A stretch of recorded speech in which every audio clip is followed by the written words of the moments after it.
Gas वाहिनीने पुरवठा करणाऱ्या वाहिनीचे नुकसान झाल्याने रविवारपासून सीएनजी गॅस पुरवठ्यावरती त्याचा परिणाम झालाय।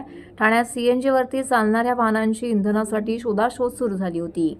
अनेक सीएनजी पंपावरती रात्री रिक्षा चालकांच्या 1 ते 1.5 किलोमीटरपर्यंत रांगा लागलेल्या पाहायला मिळाल्या। सीएनजी नसल्याने रस्त्यावर रिक्षा पुरेशा प्रमाणामध्ये उपलब्ध होऊ शकल्या नाहीत। त्यामुळे सोमवारी कामानिमित्त बाहेर पडलेल्या नागरिकांचे चांगलेच हाल झाले। गेल्या काही वर्षांमध्ये मोठ्या प्रमाणामध्ये वाहने सीएनजीवरती धावत आहेत। ठाण्यात टीएमटीची सार्वजनिक वाहतूक लोकसंख्येच्या तुलनेत पुरेशी नाही। त्यामुळे ठाण्यातील बहुतांश नागरिक शेअर रिक्षा किंवा मीटरच्या रिक्षाने वाहतुकीचा पर्याय निवडतायत। या सर्व रिक्षा सीएनजी इंधनावरती धावणाऱ्या आहेत, तर अनेक कारमध्ये देखील सीएनजी बसवण्यात आलेले आहेत।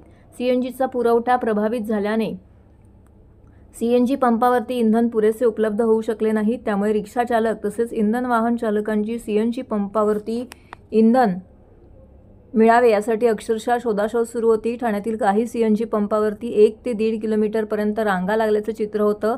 सीएनजी उपलब्ध न झाल्याने रिक्षा चालकांना दैनंदिन व्यवसाय बुडवावा लागलाय, तर नागरिकांनाही वेळेत रिक्षा उपलब्ध न झाल्याने वेळेत कामाच्या ठिकाणी पोहोचता आलं नाही। बस थांब्यावरही प्रवाशांच्या रांगा लागल्या होत्या, तसेच बसगाड्यांमध्ये प्रवाशांची गर्दी पाहायला मिळाली।